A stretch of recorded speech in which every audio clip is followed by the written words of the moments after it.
According sa informant ko, dito daw huling nakita, bumangga yung van ng mga dumukot kay Ruth. O, asan yung van? Nasaan si Ruth? May lead ako. Na-trace namin yung plate number ng van bukod sa asawa mo. Nirvana Wellness Spa. I'm Safira. Anong maitutulong ko?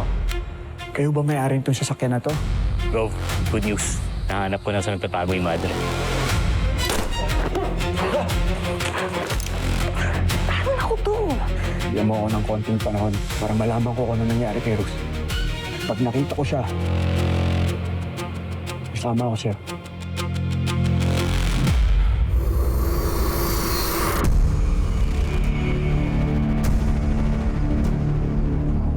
Joe?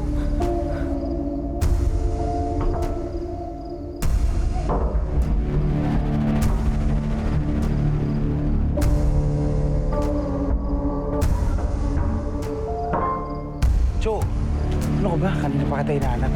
Papahanap. Napagod ako dito, 52 steps, oh. Twice. Akit ba?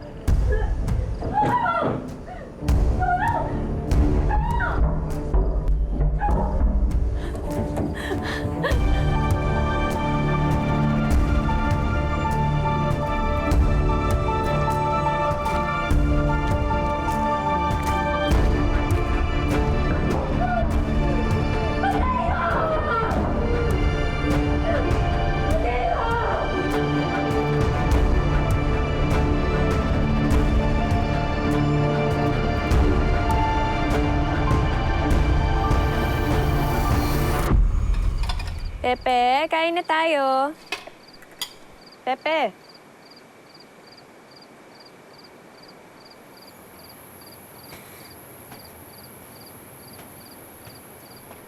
Oh, uy. Pepe, bakit? Ano nangyayari sa'yo? Bakit ka umiiyak? Bakit hindi ka? Oh. Ayoko pa mabukulo si Kuya Cho.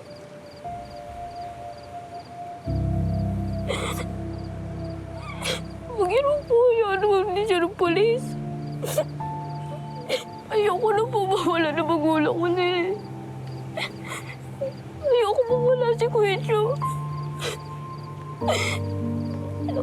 Akala ko pa naman magkakaroon na ako ng buong pamilya. Pero, paano magkakaroon ng buong pamilya kung wala si Kuya Cho? Ano ka ba?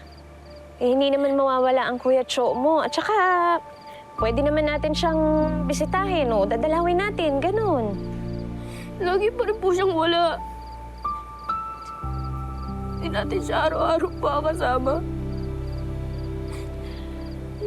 Ay, Pepe, alam mo, dahil sobrang bait ni Kuya Cho mo, ay naku, sigurado ako, mapapalaya yun kaagad.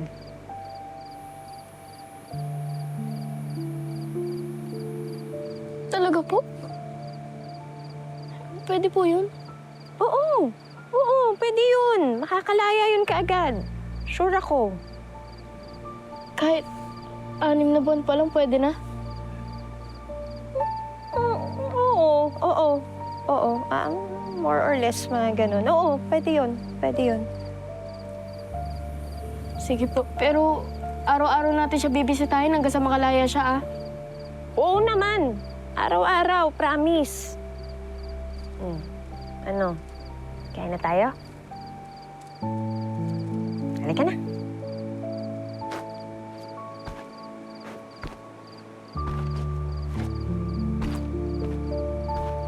Ano dyan?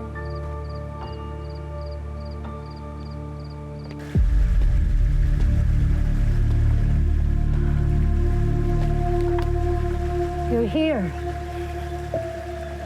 So, may nakuha ka bang files sa hideout ni Lea Mireles? Wala eh. Pagdating ko dun, limas na lahat ng gamit nila.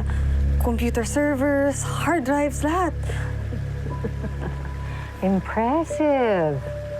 Napaghandaan din namang mabuti ni Lea Mireles ang lahat ng ito. Well, no worries. We'll find another way. Anything else?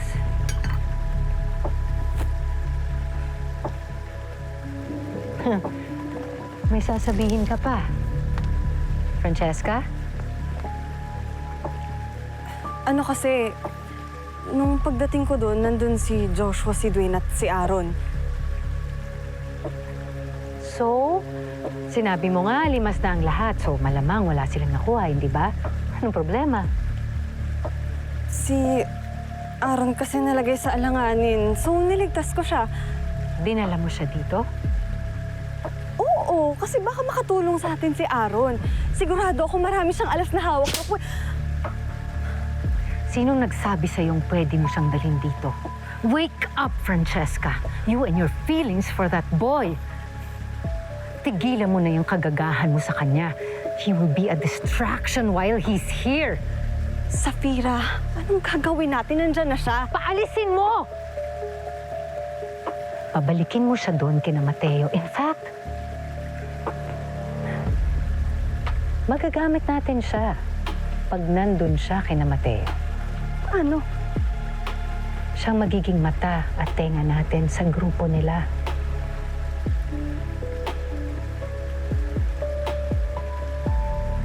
So, go on. Paalisin mo siya. Go!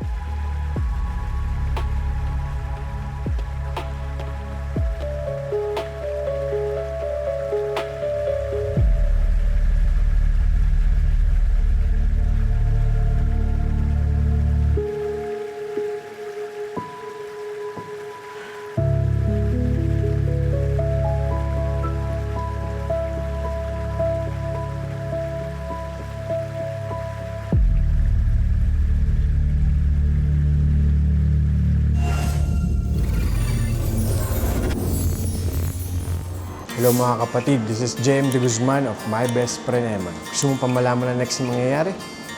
Click mo na rito and subscribe to TV5 YouTube channel.